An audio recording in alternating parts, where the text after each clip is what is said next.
C'est au cours de la période de l'enfance, des 5 premières années de la vie, que l'individu traverse différentes étapes, différents stades, les stades prégénitaux. Ces stades sont au nombre de 3, le stade oral, le stade anal et le stade phallique. Bonjour et bienvenue sur la chaîne La Psychanalyste. Je m'appelle Anne-Angélique Zemmour, je suis psychanalyste et sophrologue. Vous pouvez me retrouver sur le blog lapsychanalyste.fr pour pouvoir y lire d'autres articles sur des thèmes autour de la psychanalyse. Aujourd'hui, dans cette vidéo, nous allons traiter de l'évolution psychosexuelle de l'enfant. La sexualité génitale adulte se caractérise par l'expérience du coït. L'enfant éprouve lui aussi du plaisir sexuel avec ses organes génitaux, mais en dehors du coït, et avec d'autres zones corporelles, les zones érogènes. Chaque zone érogène correspond à un stade prégénital.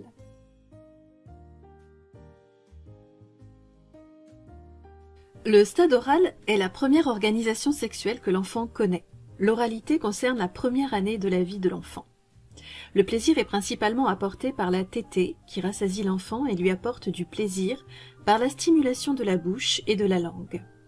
Le stade oral se divise en 2 périodes, le stade oral précoce ou stade primitif et le stade oral cannibalique ou stade oral tardif. Le stade oral précoce se déroule sur les 6 premiers mois de la vie de l'enfant. L'enfant découvre sa mère, mais il est incapable psychiquement de la considérer dans sa totalité. Il n'en perçoit que des morceaux à travers son visage ou le sein nourricier. Grâce à la prise alimentaire, l'enfant met en place un premier processus psychique, l'incorporation. Au stade oral précoce, l'enfant croit que le monde est limité à ce qu'il perçoit à travers ses différents sens. La mère n'existe que lorsqu'il peut la voir, la sentir, l'entendre ou la toucher. Lorsque l'enfant ne perçoit plus sa mère et qu'il est en attente de la tétée, la frustration engendrée va générer une tension importante dans tout son corps. Il trouve à décharger cette tension en suçant son pouce ou une tétine, substitut temporaire permettant de différer la satisfaction. Par la succion du pouce ou de la tétine, l'enfant parvient à se satisfaire partiellement lui-même. Il s'agit d'une satisfaction auto-érotique.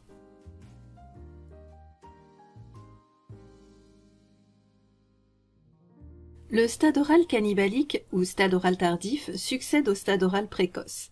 Il se déroule sur les 6 mois suivants. Durant cette période, les premières dents du nourrisson apparaissent et provoquent à cause de la douleur un besoin important de mordre. C'est à ce moment que la tétée devient difficile et que le sevrage se met en place.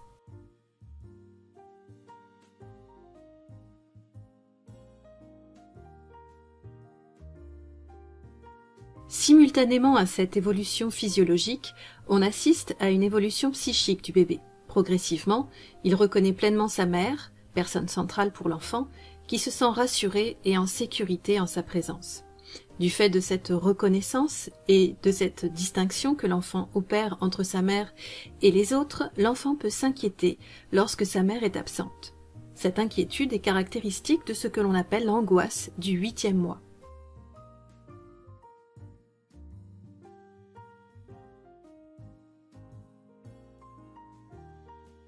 Le stade anal est le stade que traverse l'enfant pendant la 2e et la 3e année de sa vie.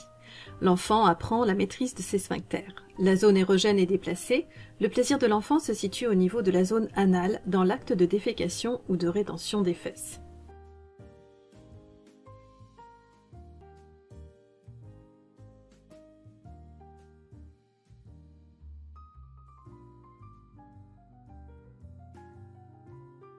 Lors de la défécation, l'enfant comprend que ses excréments passent de l'intérieur à l'extérieur de son corps. Il a l'impression de perdre quelque chose de lui-même. Il comprend également que lui seul décide de cette expulsion ou de cette rétention. C'est donc l'éducation à la propreté qui révèle l'importance de cette découverte chez l'enfant qui use et profite de cette nouvelle emprise.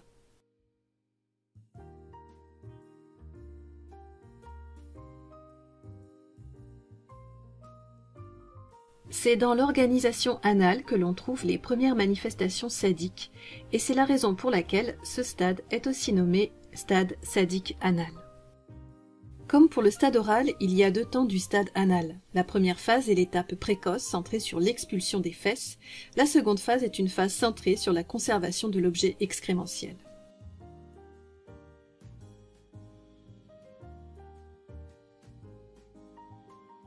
Ce stade se déroule chez l'enfant de 3 à 6 ans. La zone érogène se situe au niveau des organes génitaux, le pénis pour le garçon et le clitoris pour la fille, qui ne considère pas encore son vagin.